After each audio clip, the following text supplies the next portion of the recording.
back with more Dirty Laundry. Today our guests are Mudhoney. Yes.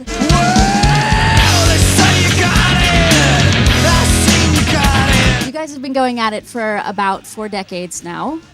Have you ever had... I've actually been going at it for a little over 5. Little over 5. I'm still on my 4th. Right on. Did you ever have any thought of breaking up? Me and Mark? No, Steve and I have been together since like 83, and we've been... We had like a 2 or 3 month separation in 85, but we won't talk about that right now. No. It's painful. It was painful? That was rough. It was rough. You don't want to talk about it? Oh, I'll talk about it. He left Green River.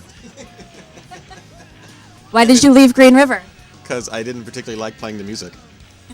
And then 2 months later or so, he joined the Thrown Ups, which I had just joined as well. So that was the only time we have not been in at least one band together. Your band, Mudhoney, took off after playing a show in Berlin. Do you remember that gig? Yeah. I remember it mostly because there's video footage of it. Yeah, it helps us remember it because we can watch it. We go, oh, I remember doing that, kind of. That's weird. I humped a monitor.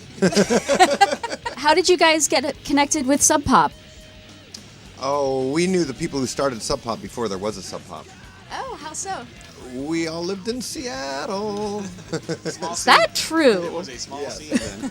Bruce was Bruce Pavitt had a column in the magazine, the local music magazine at the time, and he went to lots of shows. He worked with Mark at not Muzak, what was it called? I thought that was actually called something else for a while. What was Muzak? Yeah, Muzak, you've never heard of the term Muzak? It's like elevator music. Yeah. Yeah, that kind of stuff. We sent out cartridges of elevator music to restaurants and stores and I guess elevators. Yeah. It's one of the deeply ironic things about the Sub Pop scene. A lot of the main movers and shakers in the music scene worked at Muzak. What do you guys do for a living when you're not doing Mudhoney? I work in the warehouse at Sub Pop. Cool. I sell records online on eBay and Discogs.com. Used Nice. records. I'm a record hawker. Really? That's why I listen to things like all 4 sides of the first 2 Chicago of Authority records. Oh, that's pretty cool.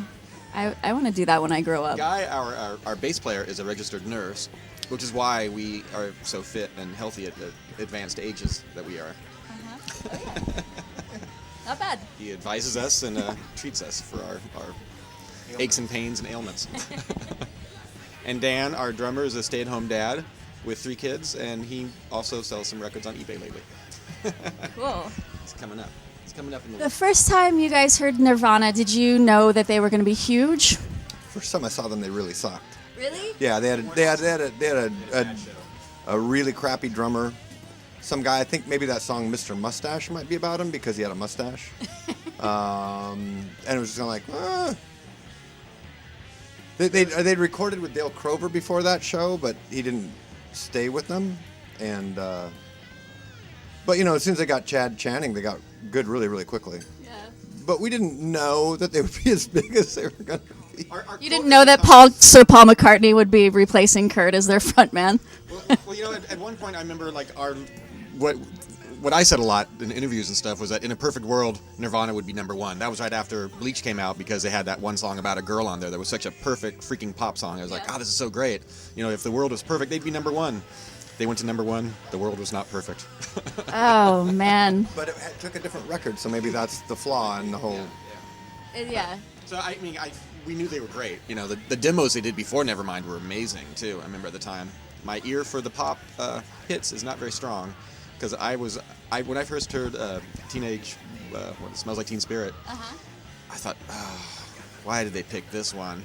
What is the difference between a 1980s Mudhoney show and one that's going to happen tonight at the Echo, for example?